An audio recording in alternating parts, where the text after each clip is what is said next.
Hello, I'm Dr. John Mazur, and I've been a spine surgeon since 1978.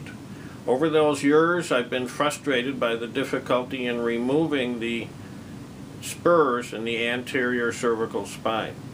It's critical that we get a nice smooth surface in the anterior cervical spine so that the plate and screws can create a nice solid construct. This surgeon failed to get the spurs off, and the plate and screws pulled out. This required a second operation. Over the years, we've tried the Rongeur. The tips are cup-like, and unfortunately that would leave little irregular indentations in the anterior surface. Also, the Rongeur cannot get close to the retractors. This means that the sides of the spur cannot be removed. Also, C6, C7, and C3, C4 can't be approached. Then we tried the high-speed drill. The problem with the high-speed drill includes the fact that the burr mainly cuts at the side.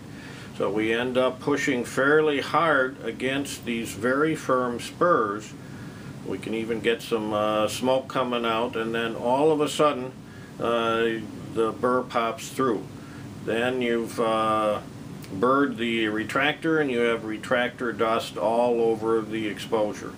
You can take some time to try and pick it out, but you never get it all out. So after multiple prototypes, we developed this new Rongeur, which is designed primarily for the anterior cervical spine, but also is useful for anywhere you want to remove lamina without indenting the dura mater, or places like decorticating the transverse process in the lumbar spine. Pretty much anywhere you would use a Rongeur, you can substitute this new Rongeur and you get a better result with better shaping of whatever you're cutting. Also, this Rongeur does not clog.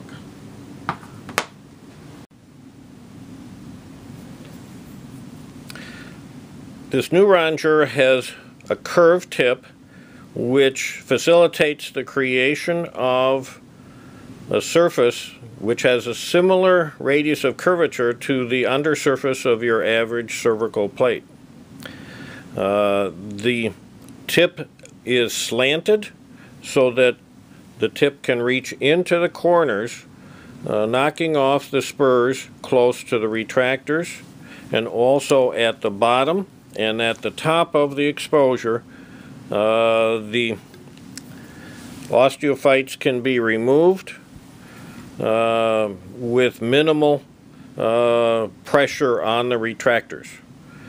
Finally, the tips are asymmetrical, with a narrower tip allowing you to put the tip of the Rongeur in the disc space, even if the disc space is narrow.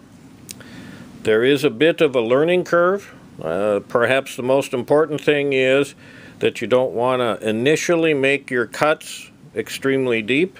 Then you have to adjust for it by deepening more than perhaps you would like.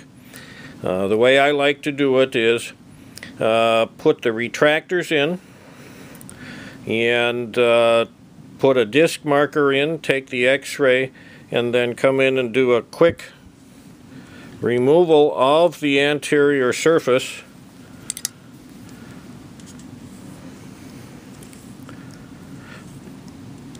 to allow access to the disc space. Then put the distraction pins in place, do the discectomy, and I like to use bone graft, so I put bone graft inside the disc space. You can put your other devices if you prefer. And then remove the distraction pins and prepare the bed for the cervical plate.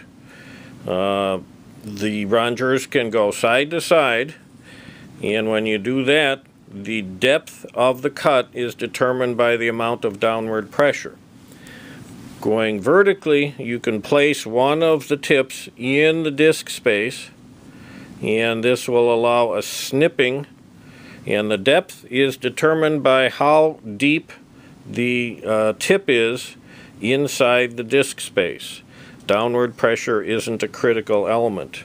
If you've got a proud bone graft, you can knock off the bone graft with the Rongeur, and then you're all ready for your plate and screws.